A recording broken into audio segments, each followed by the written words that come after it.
Pop Talks, breaking down the latest in reality TV and pop culture. I am so happy to have you here with me today. I hope you're ready just to chat. I'm not, if I'm being completely honest with you, I'm not feeling the best. I don't know if you can tell. I have sounded like this for the past year and a half, so you probably couldn't tell at all. But if you listen to the Seriously Show, mine and my husband's podcast, you would have heard that David was extremely sick when we came home from Scotland, and we're together all day, every day. So it was really just a matter of time before I felt like I was swallowing knives, which is, currently where I am right now, which is, if you're watching on YouTube, I'm going to be taking a couple water breaks today. That's why I have my handy dandy, simple, modern tumbler. Not a sponsor, not an ad, but I do love the heck out of this here cup. Okay. I'm also going to tell you that today's episode is going to be slightly different. We do still have the pop three and the deep dive. There's no final thoughts because the deep dive is 6 pages long today. And it's about the Jimmy Kimmel saga. So we're going to get into it. But let's start with the pop three. These are the biggest stories in reality TV and pop culture. First of all, there was a man arrested at Travis Kelce's house that was attempting to serve Taylor Swift deposition papers, which I read the story and I was confused because last week we said that a judge ruled that Taylor Swift was not going to be deposed. Well, now there's a man jumping fences, running around like a madman, trying to serve Taylor Swift deposition papers at Travis Kelce's house. So over the weekend, a man was reportedly arrested outside his gated estate in Kansas after allegedly jumping over the fence to serve Taylor Swift deposition papers. He is a 48-year-old process server who's working on behalf of Justin Baldoni's legal team in this very messy, long lawsuit battle with Blake Lively. So they were reportedly said to be home at the time. Police charged him with trespassing, but the official report is keeping most of the details under wraps. This all comes as, like we did talk about last week, Justin Baldoni's lawyers pushing Taylor Swift to take the stand. They say she agreed but needed to delay until October. Her attorneys insist she never agreed at all, only that her schedule could make room if she were forced to. Whiplash. And honestly, if I was, how long has this been going on? 6 or 7 months earlier in the Justin Baldoni Blake Lively saga, I would have done a little bit more digging on this story. I can't. I physically cannot. And it feels like they're doing everything they can to drag Taylor Swift into it. Now, of course, depending on who you ask, there's going to be a different reason why. If you ask Justin Baldoni and his team, it's because it's vital to the story. It's critical information. Khaleesi and her dragons, we need one of the dragons. If you ask Blake Lively's team, it's the same story over and over and over again, publicity stunt. So here we are. Let's talk about Dancing with the Stars. This week, there's 2 Dancing with the Stars stories that are in the headlines. First, let's kind of do, not a recap of the show, but it was a double elimination on week 2 of Dancing with the Stars, which I hate. Why are we just starting Dancing with the Stars? We don't even really know any of these people yet, and we have a double elimination week 2. I feel like it's an injustice, and I really do feel like, based on the couples that went home, I'm not happy about one of them going home. But anyways, everyone on this season of Dancing with the Stars is so good. Even the worst dancers, Andy Richter and Corey Feldman, in my personal opinion, they're still good. And I still find myself rooting and voting for Andy Richter. I sent 10 vote text messages to the Dancing with the Stars phone number to vote for Andy Richter because I just feel like he's a breath of fresh air. But it's because he's likable, right? And he can move somewhat. So the final 3 came down to Hilaria and Gleb, Baron Davis and Britt, and then Corey and Jenna. I thought for a second that the Love Thy Nader fandom, coupled with the fact that it's Hilaria Baldwin, got to the viewers and that they were about to go home, which I will say, coming into this season of Dancing with the Stars, I was laughing it up about the Hilaria and Gleb pairing because I just imagine that it's fireworks and not necessarily in a good way behind the scenes. But I've been shocked by how good Hilaria Baldwin has been, and it's made me soften my dislike for Gleb. I'm still not necessarily voting for them because I have people that I like more, but I'm finding her to be enjoyable to watch on this show as well. So when they were in the bottom three, of course, we know it's not really the bottom three. I was just like, wow, did that catch up with Gleb and Hilaria? It ended up not being that way because eliminated was Baron Davis and Corey Feldman. So I felt bad for Baron and I felt bad for Britt. Britt really took it hard. I feel like you could see it written all over her face. She was on the verge of tears. And I feel like Baron Davis fell victim to not having enough fans pre-show because they're getting a lot of younger audience watchers in these later couple seasons, and he just doesn't have the same fan base as an Alex Earl. So I feel like, people like Baron Davis are almost at a disadvantage of not having a strong fan base coming in, which I'm sure, he does have a strong fan base, but most people who are NBA fans who love Baron Davis might not be necessarily watching Dancing with the Stars. You guys catch my drift? Corey, I'm not surprised by at all. There's actually been some talk that Corey Feldman has not been the best partner to Jenna. And, I don't know what any of it looks like behind the scenes, but it seems like it's been a little bit difficult. And he even alluded to it when he got kicked off this week. So first, Jenna's brother-in-law, Max, I can't pronounce the last name, so don't ask me to, said Jenna has a bit of an uphill climb with Corey, which is easy for everybody to say from the outside, but I know that she's having a much more difficult time with this entire thing, and to the point that it is really difficult for her. And then Corey, he was asked this week what's been the most difficult part of Dancing with Stars, and he said the schedule. Like, I didn't realize that it was going to be this demanding.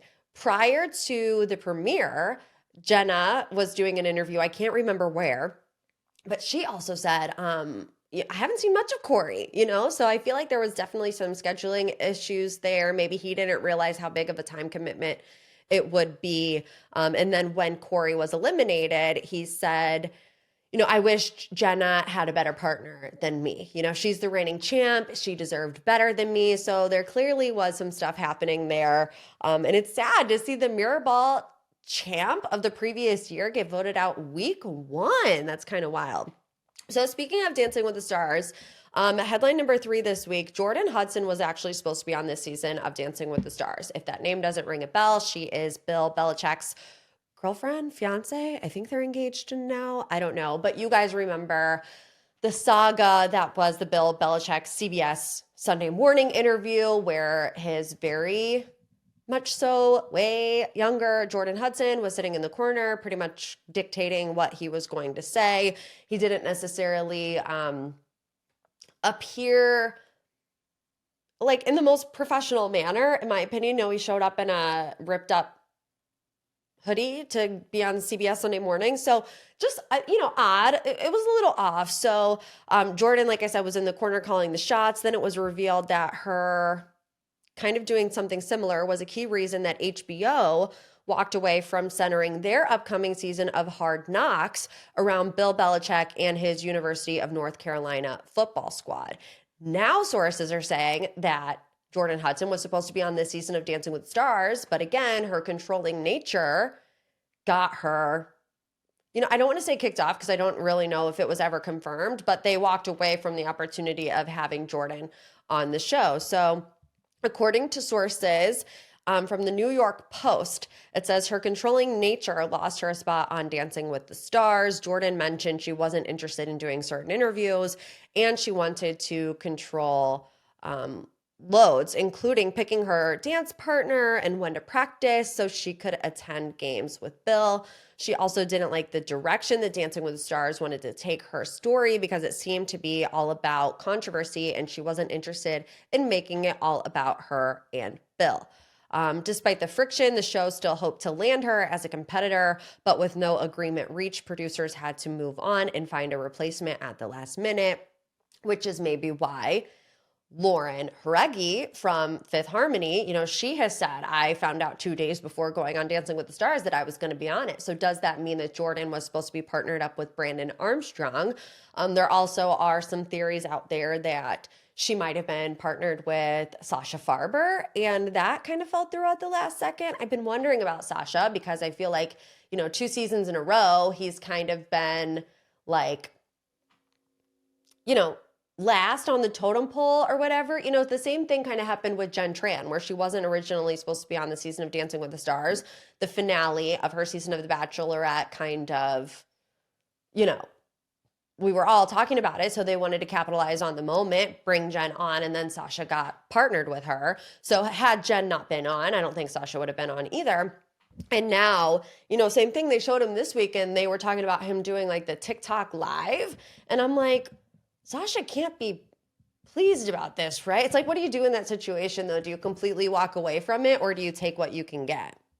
All right, let's get into this week's deep dive. It is, without question, the biggest story in pop culture. And, there are certain times where the world of politics cross over to the world of pop culture and social media, and that is where we have landed today.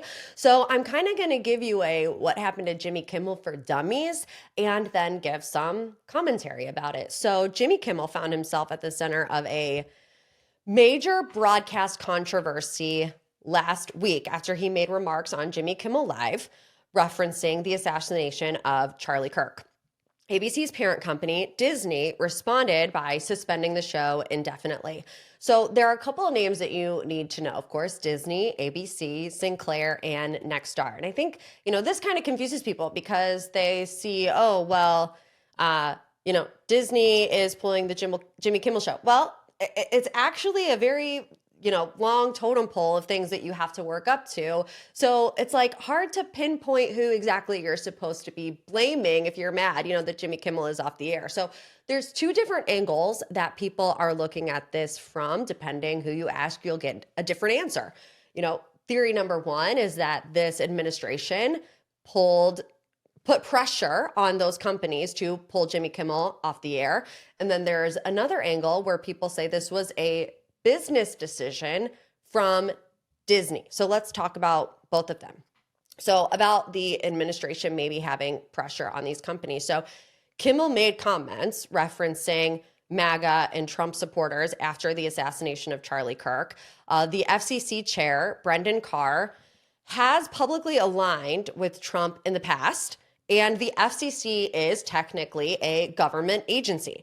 So you have the station group, Sinclair and Nexstar, drop the show. And then some people say this is a political punishment and this is an infringement of our First Amendment right, freedom of speech. Then you have the Disney business decision angle.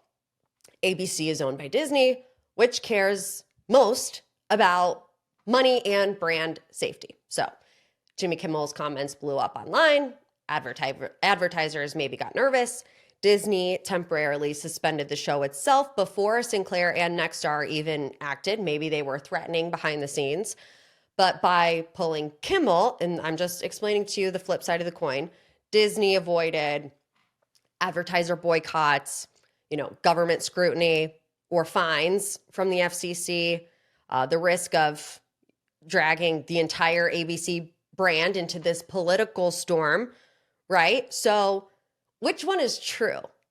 Like I said, I think depending on who you ask, different people will tell you, I believe that this is what happened. I believe that that is what happened. There's really reasons why both could be true. Sinclair and Nexstar are often described as right-leaning, may have been influenced by the FCC and political pressure from Trump allies, but Disney is a giant entertainment company that also makes cautious, money-driven calls. So it's possible that Disney pulled back first for business reasons and Sinclair and Nexstar then doubled down for political reasons, which when you look at what happened now with Jimmy Kimmel being back, he's back on Disney and ABC. He is not back on Sinclair and Nexstar.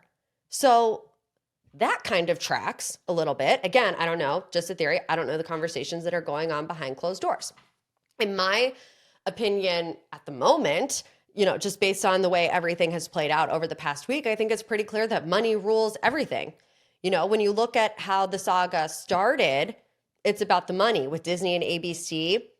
At first, there's probably threats behind the scenes of advertisers pulling their dollars. And then you see people who are really upset about Jimmy Kimmel being off the air, canceling their Disney and Hulu subscriptions.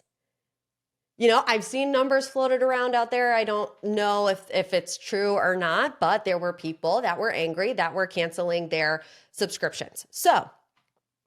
And now he's back on the air. So what do you take from that? I take from that money is king, right? This is what Disney said about bringing Jimmy Kimmel back on the air. It says, last Wednesday, we made the decision to suspend production on the show to avoid further inflaming a tense situation at an emotional moment for our country. It is a decision we made because we felt some of the comments were ill-timed and thus insensitive. We have spent the last days having thoughtful conversations with Jimmy, and after those conversations, we reached the decision to return the show on Tuesday. So I'm recording this on Wednesday. That was last night. And I don't know if it's a byproduct, but I don't stay up late enough to watch late night television. And quite frankly, I don't know a lot of people that do. If you do, you're 11:35. Absolutely not. I'm in my third cycle of REM sleep at that moment. But even today, trying to go on the Hulu app and try to watch his entire monologue, the app wouldn't load. So I don't know if they're just having a bad week over there or what. But here's a little synopsis of what Jimmy Kimmel came back this week and said in a highly anticipated monologue. He began by acknowledging the awkwardness of the moment. He says, if you're just joining us, we are preempting your regularly, I don't know why I always struggle to say that word, scheduled encore episode of Celebrity Family Feud to bring you this special report. I'm happy to be here with you tonight. He says, I'm not sure who had a weirder 48 hours, me or the CEO of Tylenol. Then he thanked many people who reached out to him, friends, colleagues, and critics for checking in during his time off the air. He named other late night hosts, Stephen Colbert, Jon Stewart, Conan O'Brien, and more. He thanked people who don't agree with him, like Ben Shapiro, Candace Owens, Ted Cruz, for standing up for his right to free speech. He addressed the controversy over his previous remarks about Charlie Kirk's killing. He says, it was never my intention to make light of the murder of a young man. I don't think the murderer who shot Charlie Kirk represents anyone. This was a sick person who believed violence was the solution, and it isn't ever. He said he was not trying to blame any group for the act, calling it the opposite of the point I was trying to make. He said he also understood how some felt his previous comments were ill-timed or insensitive, and that if the roles were reversed, he would feel similarly to what his critics were feeling. You can take that how you want. I mean, when you compare the monologue that got him in trouble to this monologue, it is a change of tune, in my opinion. And, there was a lot of, there were a lot of headlines out there that were saying Jimmy is being pressured into having this apology, donations to the foundation, which donation to the foundation, I think is a bit much, just saying. But I don't know if this was his way of apologizing, without saying the words, I am sorry. And again, I wasn't able to load the actual full monologue. So if I got something wrong, I apologize. I dug as best as I could. But he criticized censorship and invoked free speech rhetoric. He called the decision by Sinclair and Nexstar to preempt his show un-American. He challenged the idea of the government or networks deciding what comedians can or cannot say. He also singled out Donald Trump in his monologue, saying he tried his best to cancel me. Instead, he forced millions of people to watch the show. He praised Erica Kirk, Charlie Kirk's widow, for forgiving the killer of her husband, saying her example touched me deeply. He admitted he didn't expect his monologue to change people's minds. He says, I have no illusions about changing anyone's mind. He said, if you like me, you like me. If you don't, you don't. I think the big tell is what happens when Jimmy Kimmel's contract with ABC is up. I think that's going to give us a lot of answers. Is he going to leave? Is ABC not going to renew his contract? Because again, both sides of the coin. I can't imagine that Jimmy Kimmel is happy with what happened to him. And, if you're in Jimmy Kimmel's shoes, you might feel bitter. You might not want to work for that company anymore. On the flip side, there's been all these headlines that Jimmy Kimmel's ratings aren't great. I'm not overly familiar with late night television ratings, so I can't tell you if that's true or not true. But people were saying, his ratings weren't great. Maybe ABC was looking for a way out before his contract was over. Well, the contract's over in 2026. So something is going to happen, right? I feel like, to be completely honest with you, this is a really good example of why independent media is on the rise. Jimmy Kimmel is not the first person to get in trouble for something that he said on the air. It happens quite frequently. Like I said, I think the big question mark in everybody's head is who was the person or the people that made the decision to pull him off the air. I went on a bit of a journey with this saga. When it first happened, everyone was saying this was a free speech issue, which I get, but it took me back to my 10 years in public broadcasting. And when you work in public broadcasting, you have free speech, of course, but you actually can't say whatever you want to say without there being some sort of consequence, because when you sign a contract with a major broadcast network, they own your name, your likeness, your image. It's part of the contract. Now, I'm just telling you, I don't know if it's right or wrong, but those things are in entertainment broadcast contracts. I mean, I know this is like a way lesser example and it doesn't even really compare, but I remember when I was on the air for a different company that owned a lot of other, stations, I got in huge trouble one time because, almost fired, okay? Because I talked about an advertiser on my MPT personal page. I got in trouble because it was a direct competitor of somebody who advertised on our station. So, I know it's apples and oranges, but it gets dicey when you're talking about political issues and world leaders. And, you have the FCC saying, the chair of the FCC saying, what was that? He kept saying one phrase over and over and over again about how it has to serve the public interest. Who's the one that decides what does or does not serve the public interest? It's all questions now that I think that we're asking. We live in a time where people and companies want to give their money to other people and companies who have the same values as them, which I don't know how to feel about that. I don't know if that's right or wrong, but it certainly doesn't promote free speech in the sense that you can say whatever you want and a business won't lose money over it. And how do we remedy that? These are just questions that I'm having in my head, right? So I don't know. Like I said, I think we really will find out what happened when Jimmy Kimmel's contract is up. And if I'm Jimmy Kimmel, I'm wanting to, and I believe that he did say this, stay on the contract to help his crew, that were temporarily put out of work. They probably have families to feed. Come back to the show, and then after my contract is up, I'm out. And I'm starting my own independent podcast where I can say and do whatever I want and don't have to worry about somebody policing what I say. It's all very interesting.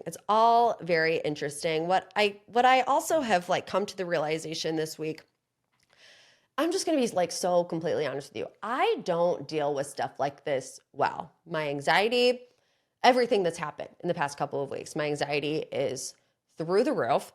I don't enjoy fighting with people online. I don't enjoy seeing people fight with other people online. And I'm so over the I hate them mentality of everyone. I'm so over the 15-second clip and I now know everything about that individual person.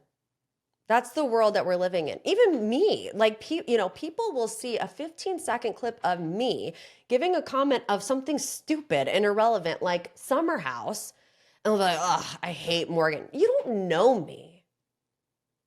But that's the world that we're living in. We live in a know-it-all, I'm never wrong society, and I'm preaching to the choir, okay? So don't think that I'm just laying the hammer down. But to have a mentality of, I know it all, I'm never wrong, and those who oppose me are evil, that's not right. That's toxic. And it's like, how did we get to this place? Is it because social media just continuously feeds us those 15-second, confirmation bias clips that they know we're going to watch? And we shut down everything and everybody else. People that you hate probably aren't as bad as you think they are, and people that you love probably aren't as great as you think they are. There are occasions where people are pretty bad, and there are occasions where people are pretty great. But the bottom line is that you don't know for a fact. But everyone acts like they do. We're all human beings. Can we bring back dislike? Where did that word go? Where did the word dislike go? Because it feels like everything is now hate. Everything. And there are times that I dislike things about myself, but that doesn't mean that I hate myself. And I know that this is so it feels elementary, but I really do think that if people in power, people who have public platforms, people who make careers off of social media, if everybody could just be a little nicer, the world would be a better place. Do you get what I'm saying? It just feels like everybody is so angry all the time.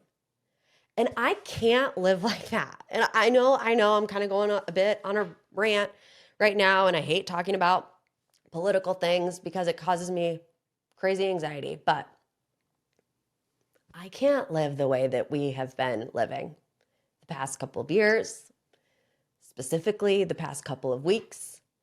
And, if you're like me and you feel the same way, I know it sounds like so corny and cliche, but you got to be the change that you want to see in the world. So let's just be a little bit nicer to everybody. Okay? Unless they're like, do I need to explain? No, I don't need to explain. Okay. Oh, we got through it together, right? Here come the 1-star reviews.